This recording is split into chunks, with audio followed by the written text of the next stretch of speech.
Wow. Okay, we're back, and hopefully there won't be any technical hiccups. Hoping so. Hopefully. Yeah. Um, Fingers crossed.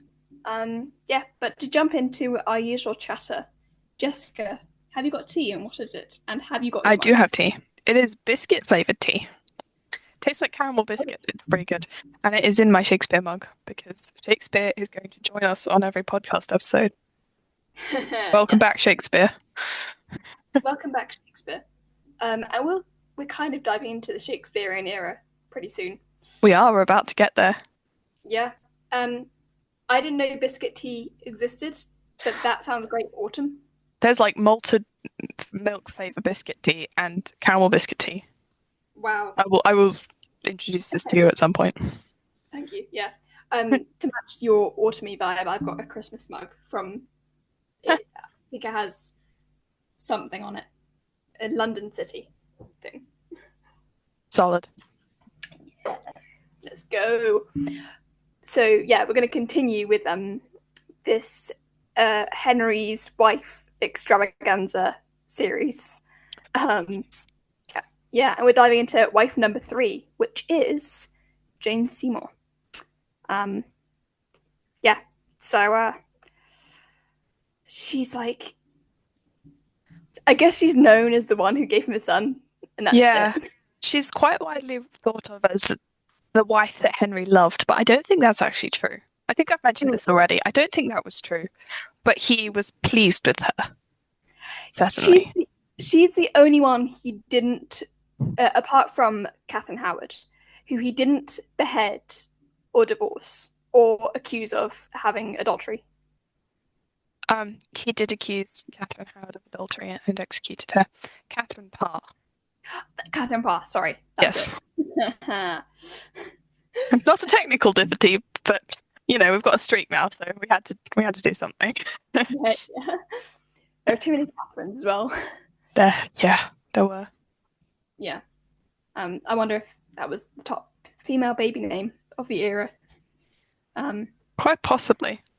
Although there were some of them were quite far apart. Like Catherine of Aragon was born a good couple decades before the others. Yeah, they were quite he then married very young girls. He had a preference for young virgins.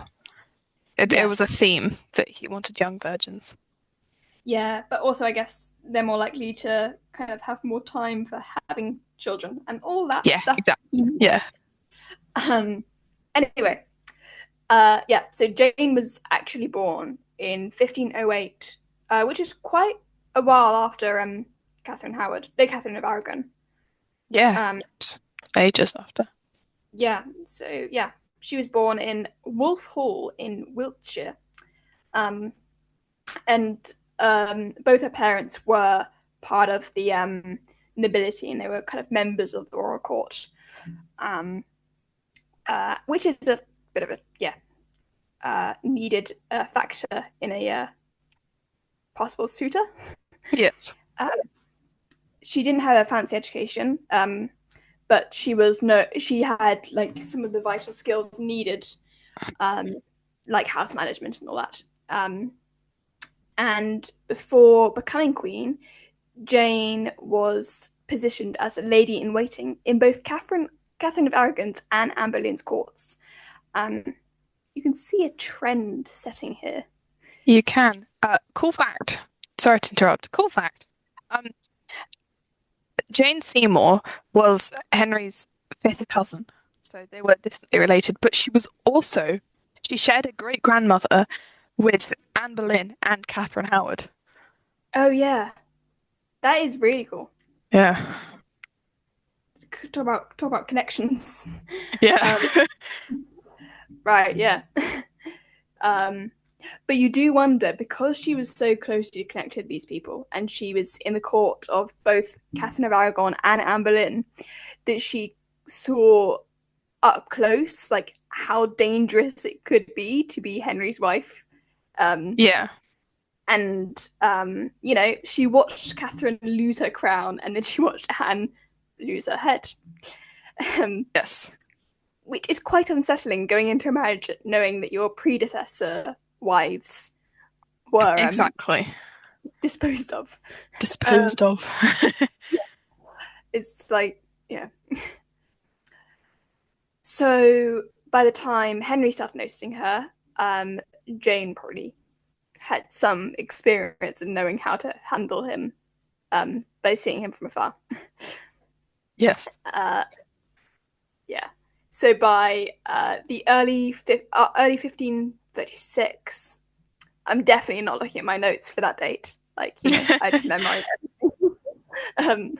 Henry's marriage to Anne Boleyn was falling apart, and Anne hadn't given him a son. Therefore, Henry started looking elsewhere for son heirness. So here comes Jane during his search. And Henry was originally drawn to her calmness, which is quite the opposite from Anne's intensity and fiery character. There's even a story that when Henry tried to give her a purse of gold, Jane refused it, kissing the letter and sending it back. But whether that actually happened or not, it gave an image of this pure and virtuous woman, which is what Henry wanted, I guess, even though he wasn't pure and virtuous himself. He had so much scandal about his marriages that he probably wanted someone that would kind of promote the idea of the royalty was actually in a good place. Definitely, yeah. And even though he didn't follow that himself, he was a bit of a hypocrite. Yeah. So after Henry started noticing Jane more and more, and how she was quite the opposite from Anne, I guess he also got bored. He just didn't realize that he should just settle down and, give the crown to his male cousin. But yeah, so Anne Boleyn was executed in May 1536. And only 11 days later, so yeah, he definitely didn't wait around. He married Jane Seymour. In 11 days. Yes, Anne was executed on the 19th of May, and Jane married Henry on the 30th of May. It's in and out queens, one in, one out. Yeah. Yeah. So when Jane did become queen, she didn't really want to change anything. She was quite passive in a way. Yeah. Some historians say, and there are claims, that she encouraged Henry to make peace with his daughter Mary. Mary's, if you remember, the daughter of Catherine of Aragon, his first wife. But this created an image of her being wanting to heal old wounds and being a peacemaker. Mary and Elizabeth were treated quite awfully after their mothers were dethroned, because they were reminders of the failure that his past wives had given him, essentially. Yeah, and then they had a very testy relationship between themselves. Yeah. Because Elizabeth's mother had knocked Mary's mother off the throne. Yeah. But then Elizabeth's mother had been accused of treason, so no one was very happy with each other at the time. Yeah, exactly. They're kind of full of bad relationships and a very weird father. Yeah. Yeah. So, unlike Anne, as the new Jane comes in, I guess she was quite contrast to Anne as well, because she was sort of this image of wanting to create a sense of harmony. So she was quite a contrast, which might fit in with the idea that she was the one Henry liked best. Yeah. If we were going to go down that route. Yeah. So Jane had a son. I can't remember when. 1537. That's when. 1537. So that's not even after a year. Yeah. No. Of marriage. No, it was, because Edward was born in October. Ah, okay. Yeah, So it was a year and 5 months-ish. fair enough. But that's pretty good, pretty quick, and that probably pleased Henry. Mm-hmm. Yeah. However, in 1537, when Jane finally gave Henry what he had wanted for years and years, and he had killed off a wife and disposed of another, well, he disposed of both of them in different ways. She gave birth to Prince Edward. The whole country has celebrated, knowing that Henry wasn't going to take another one of their daughters and marry her. And Yes. Henry was happy. He finally had an heir. No, we can't celebrate forever, can't we, Jessica? No. All things must come to an end. All things must come to an end because the happiness didn't last long. Jane became very sick after giving birth to Edward and died on October 24th, 1537, at about 29 years old. They were all so young as well. Mm-hmm. Yeah. So, Jane's time as queen lasted less than 2 years, but what she gave history impact had a great impact. She unfortunately didn't break the cycle of Henry's wife hunting. He, as Edward was only still a baby, it wasn't assured that he'd survive infancy. And so therefore the hunt is on for Henry continuing with the wife hunt. And that's why next week Jessica's going to be next episode Jessica's we're going to jump on and do a double episode again. Jessica's going to talk about Anne of Cleves. Actually, Henry didn't want to hunt for another wife immediately. Really? Because Jane had given him a son, so he was kind of it was less of a, well, she didn't give me what I want, so new wife, please. It was a, she gave me what I want, but now she's gone. What do I do? And it was actually his chief minister, Thomas Cromwell, who pushed him to marry Anne of Cleves. But I will talk about that more in the next episode. Yep. The Cromwell family, they were everywhere.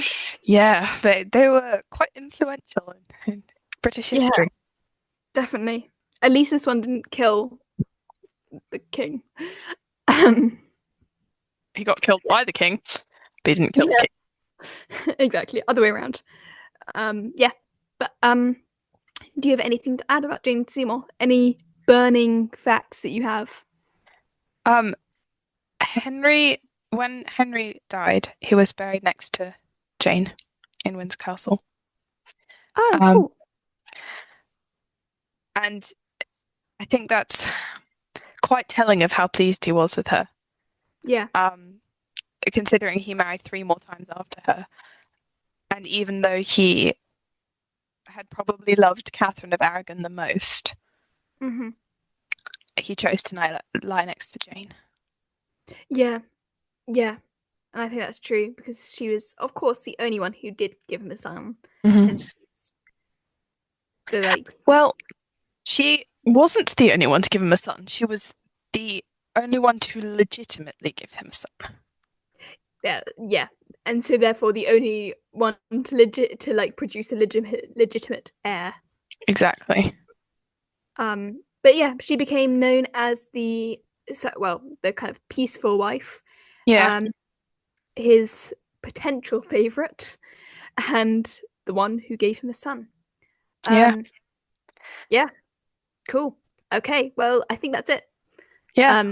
Great. Thank you guys for listening. If you have any questions, and not to sound cliche, this sounds so cliche. I'm not going to say that. Just watch the next episode. Listen to Jessica in the next episode. And if you have any requests for episodes, yeah, we want to do some planning and hear from the people. Because we've got ideas for episodes, but not an abundance of ideas for episodes. And we also don't want to just ramble about everything if there are things that you listeners want to hear more. Yeah. Also, we probably know about 50% of you, so just WhatsApp us. Yeah. Yeah. Okay, see you in the next episode, guys, and thank you. See you. Bye bye.